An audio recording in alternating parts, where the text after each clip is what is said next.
West Wilton, New Hampshire. Here, in this house, a giant of the faith was born. His name is Uriah Smith.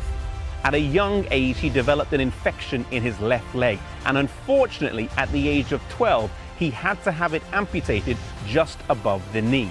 This took place just up the road. On the kitchen table, it lasted 20 minutes and no anesthesia was used.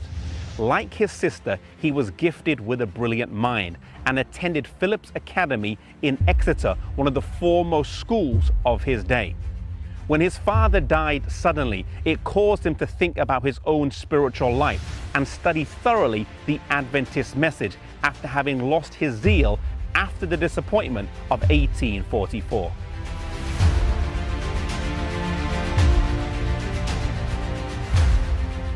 He went to hear James and Ellen speak in Washington, New Hampshire for the first time and was impressed by the explanation given for the great disappointment. He went home and studied his Bible for 3 months before making a commitment to renew his faith and rejoin the believers. Soon after, he turned down a lucrative job offer and moved here to Rochester, New York to work for the newly relocated Review and Herald offices. He was 21 years old at the time and would go on to work for the Review and Herald for 50 more years.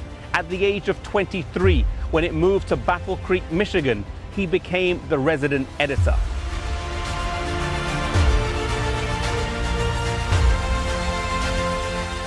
The importance of the printed word at this time of history cannot be overstated. The churches that were scattered around the country would only hear from the traveling itinerant speakers what was happening elsewhere every several weeks. Uriah Smith, as the resident editor-in-chief of the Review and Herald, was like the pastor of the whole church, as people would read his editorials and find out the news of what was happening elsewhere, such as who had died. The Adventist Review was like the glue that kept the early church together.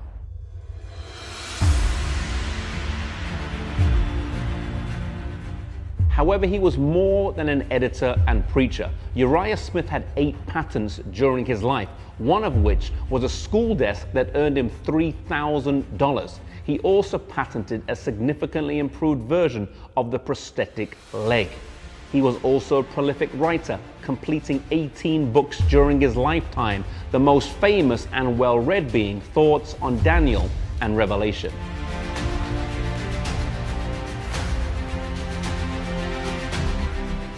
In 1903, tragedy would strike the Review and Herald as it was burned down. The insurance only covered a fraction, and instead of rebuilding here in Battle Creek, the decision was made to relocate to Washington, D.C.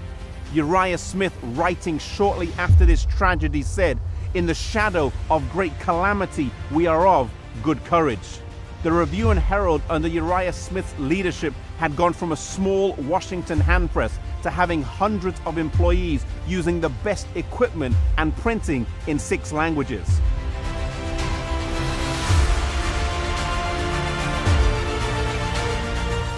On the 6th of March 1903, he was walking to work here in Battle Creek when he suddenly collapsed. He was rushed to be seen by a doctor, but unfortunately he died a few hours later from a large stroke. A special issue of the Review and Herald was published with his picture on the front, as well as a poem by his late sister Annie that she had written years previously about himself.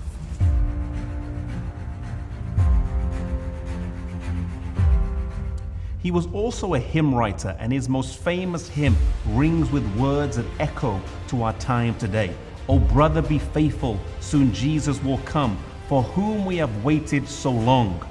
O soon shall we enter our glorious home and join in the conqueror's song. O brother, be faithful, for why should we prove unfaithful to him who has shown such deep, such unbounded and infinite love, who died to redeem us his own?"